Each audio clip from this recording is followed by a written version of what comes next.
Hello, everybody, and welcome to another edition of WTWO's Beyond the Stands. Of course, I'm your host, Rick Semmler. As we told you last week, Beyond the Stands is growing. It's a podcast that we're putting on a lot of different avenues now, besides just mywabashvalley.com on WTWO. It is also going on now Spotify, iHeartRadio, CastBox, and Pocket Cast. Now, joining me, the guy who's been on more of my podcasts than anybody else, we're talking about Indiana State men's basketball head coach Matthew Graves. It's been a while since I had you on, Coach. Good to see you. Yeah, great to see you, Rick. Glad to be here this morning, especially after a win. You did get a big win last night, but before we get to the win, I want to talk about the dad aspect of you. Exciting times right now. You have a senior daughter, Lilly Graves, at Franklin Central. Now, it's been an interesting few weeks for you. She took a serious knee injury a couple weeks ago. Then you thought her season might be done, her high school career.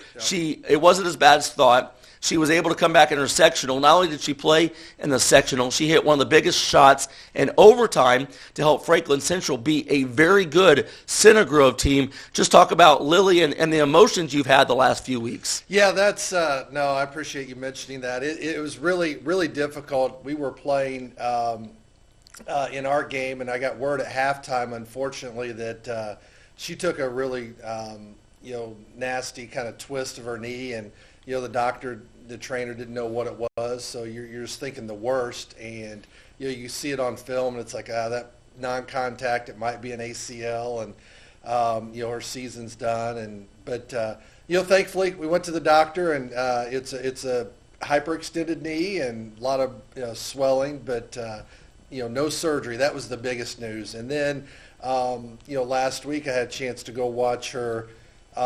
Just walk out with her on senior night. That was bittersweet because she couldn't play on her senior night.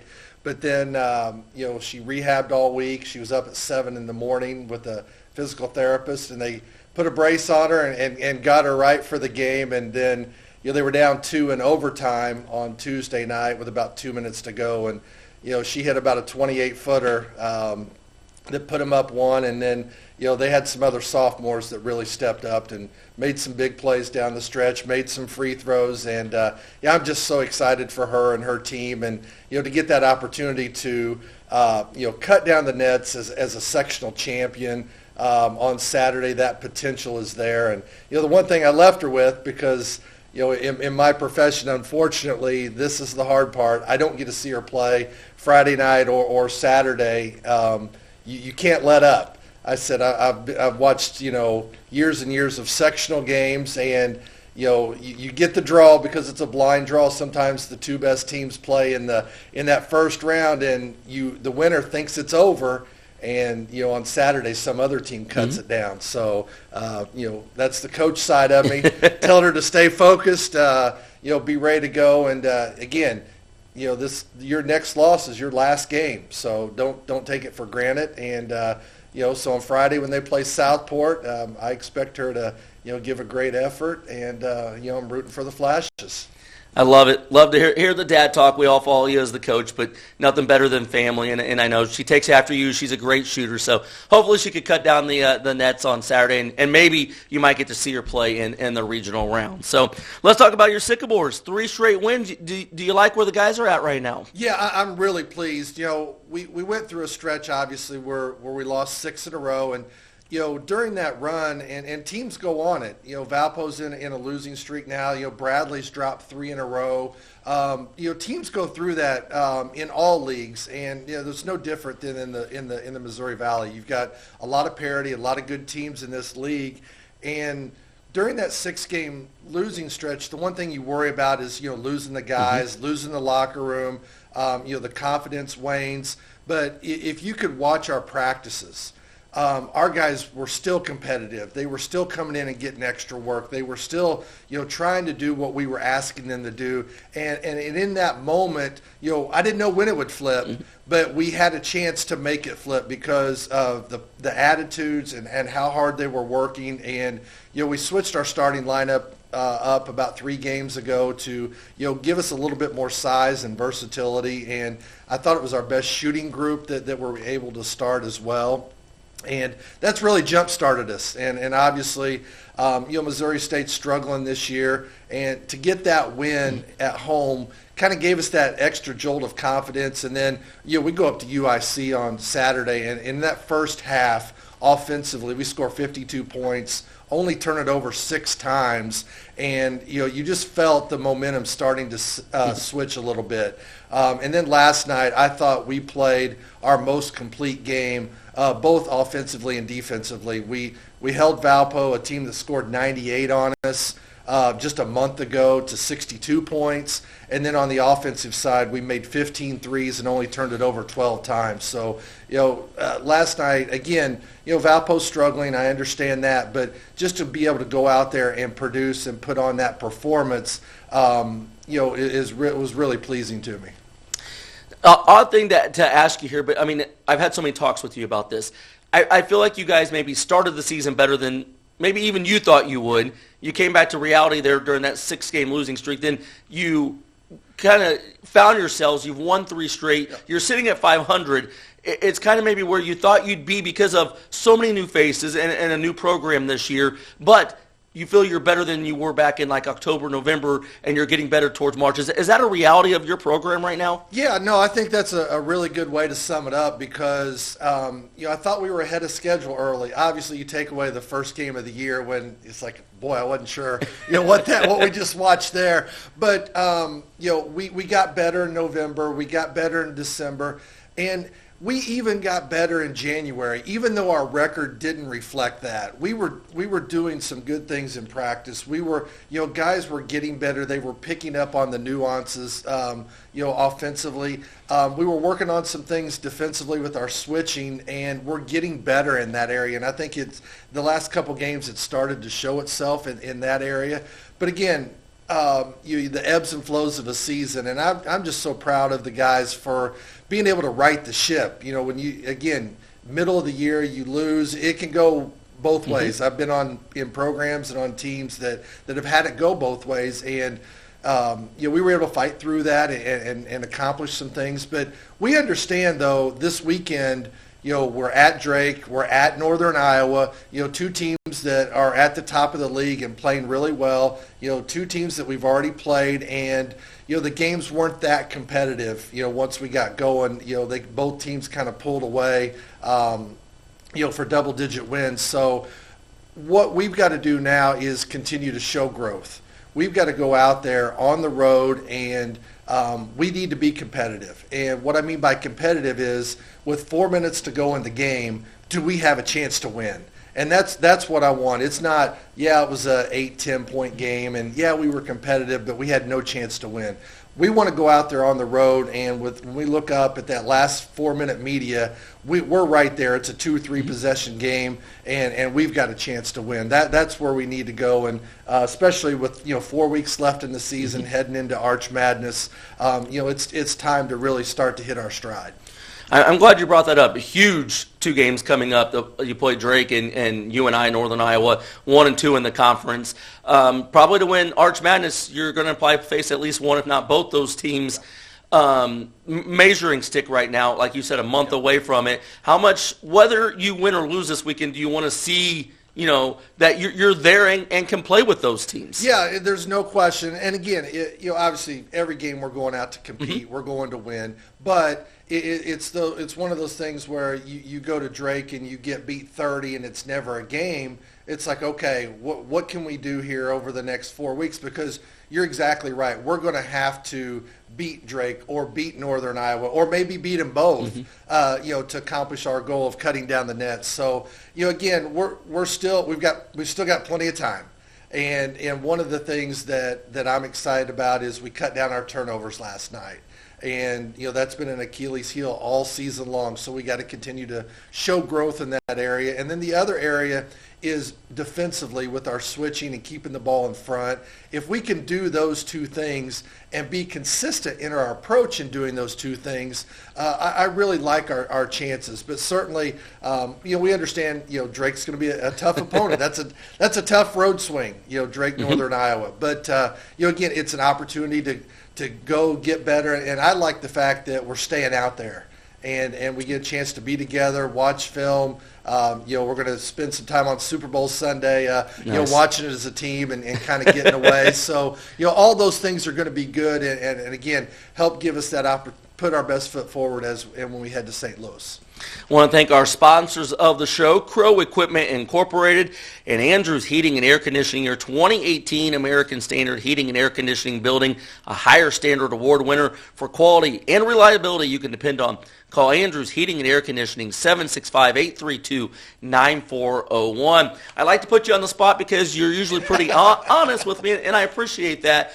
Right now, the Sycamores, if Arch Madness was starting, do you believe they're ready to compete for a title at Arch Madness? I think we're close. I don't think we're there yet. And the reason I say that is we've got to show consistency at taking care of the ball.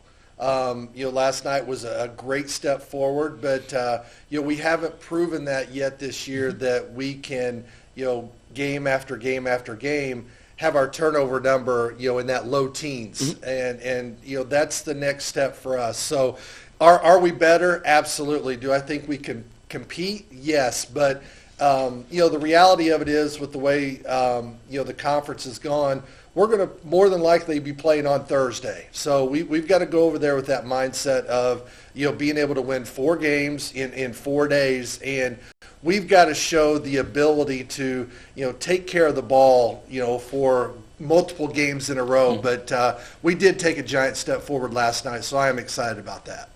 I was watching a game the other night, and they had Joe Lunardi on there, the bracketologist, and I thought of you because they mentioned last year's Indiana State team.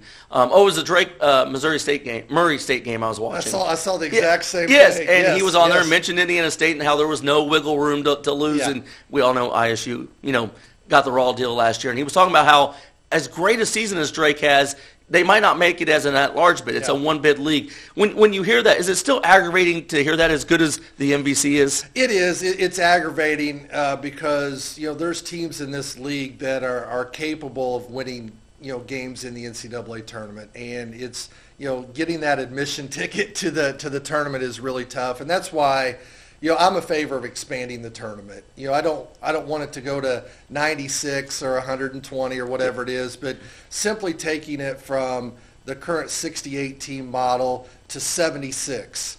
I think that would be terrific because, those 8 teams that you add, 6 of them are going to be high major anyway, and those 6 are probably going to be very average, mid or high major teams that have 17, 18 wins and probably a below 500 record in conference. But there's going to be 1 or 2 teams that come from the mid-major ranks, and if they had 76 teams last year, you're looking at an Indiana State team that's in. This year, Drake's probably going to have to run the table in the regular season, and if they get beat in the championship game, then they'll have an argument. But our net was 27 last year, and I believe their net's somewhere in the mid-50s right now. So I know how that story goes and how it's written, and that's the one thing people yell, well, schedule better.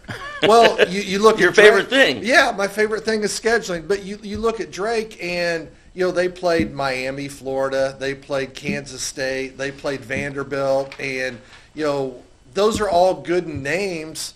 But at the end of the day, none of those 3 teams are probably going to make the NCAA tournament anyway. So you're not going to get credit for beating those teams. So it's really kind of a moot point. But, you still got to try to schedule the games, try to play the best teams you can. But, ultimately, at this mid-major level with the way the conferences, these mega conferences are, it's extremely tough to get an at-large bid these days. Like I said, when I heard Lunardi, though, and he referred to last year, it just cringes. I mean, you just kind of wanted to reach out and choke the TV, exactly, right?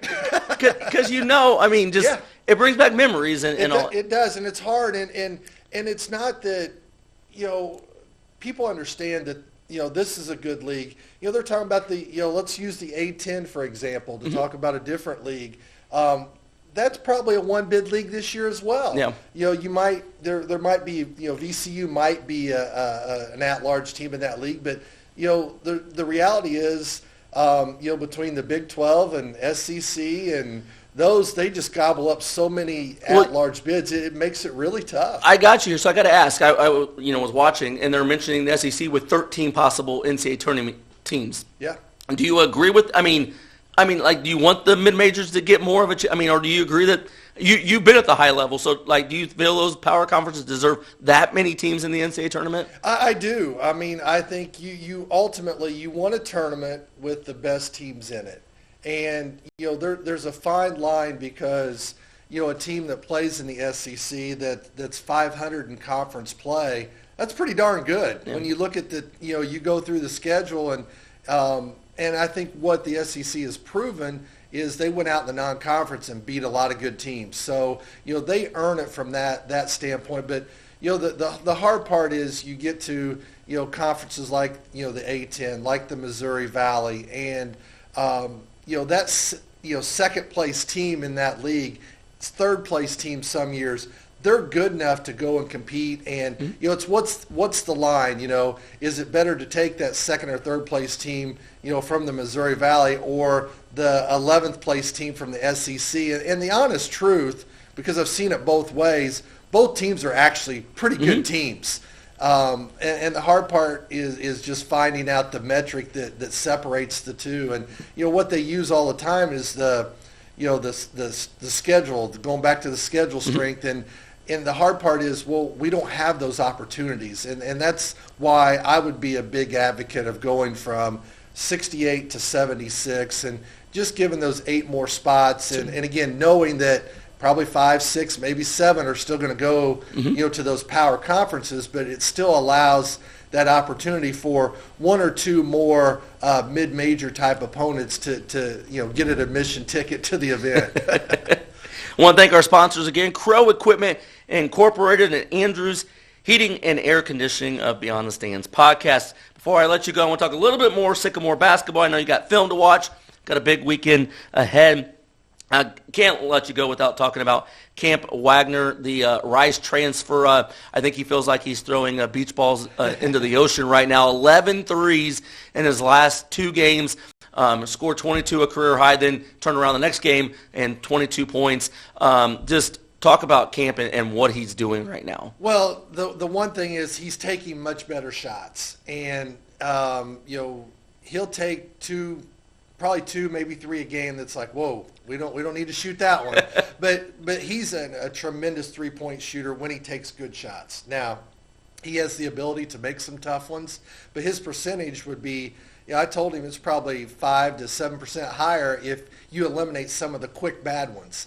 And I'm really excited for him because, the Missouri State game, going back 3 games, he was 0 for his first 7 in that game. And in the second half, he ended up making 4. And really, that kind of gave him that springboard to play well at UIC, to play well last night. And when he's shooting the ball like he is, along with Kamani Daughtry, those guys allow the floor to be spaced. They give Samaj room to operate. But, again, I'm just excited for Camp. Last year he struggled with, he was in and out of the lineup at Rice with knee, and we were able to get his knee right and be able to get him in a good place where he's able to play, and he's really flourishing in this system, and, just so happy for him. Now, I got to call you out. You're picking on a shooter for taking better shots. I believe you were a shooter back in the day and had the green light. You're calling out another shooter sometimes? Well, I think there's a difference between I had a green light, and I think sometimes he thinks his green light is like highlighter neon green. But again, it's just part of he's got to understand that he's going to be keyed on, and it's going to sometimes it's for you. Just standing at 28 feet and spacing the floor is a great thing. And early on, he was frustrated by that, and he felt like he needed to get the shot. He needed to get the shot, and he's kind of let the game come to him. And by doing that, he's actually getting more threes and making more threes and not pressing the situation. And I told him, a great example last night, we ran a play for him late, and the defense just ran at him. All he did was shot fake, take a sidestep dribble, and he had a wide open three. And that patience and maturity that he's shown in that moment, it's just great to watch. I had to call you out. The Graves never saw a three they didn't like. I did. We did like to shoot a few. I can tell you that much. So, okay, I got to ask you this. I hear this topic all the time. I've been with you when fans ask you this. Jaden Daughtry, I don't think there's a player talked about more. He plays 19 minutes a game and averages 12 points. Everybody, why don't you start him? Why don't you do this and that? But you have a reason behind why he gets the minutes he does and the productivity he does, right? There's no question. I've had more than one talk with JD, and he's much more comfortable coming off the bench. He just feels like he can see the game, kind of get into a rhythm that way. And also Marcus Harding is a better defensive player, and to start the game off, with that defensive presence, it's really good for us. And then we you can go back and look at every game. JD subs in at the first media, and he's been playing extremely well, but his confidence is much higher. And then the other thing, most of the time, JD's kind of our closer. We're playing him late in games, so being able to adjust his minutes to where that's at, has really made a good combination. So Marcus and JD are a great tag team, and just so happy for JD. And I think again, he is and should be Sixth Man of the Year in the Missouri Valley, and he's taken a lot of great pride in doing that and in his role. And that's what you need. Every team has got to have guys that really truly buy in their role. And when you get a guy that was our second leading scorer buying into a role of coming off the bench, that's huge. But I've been with you. Fans just don't understand how a guy is so productive. Well, don't start, right? Well, let me give you one example. Last night, yesterday was JD's birthday. Yes. And, I got a text last night that said, I can't believe you only played JD 14 minutes on his birthday. So that's the love of the fans, and they don't truly understand that I'm happy it was his birthday, but just because it's his birthday, it doesn't mean he starts. It doesn't mean he gets to play 30 minutes.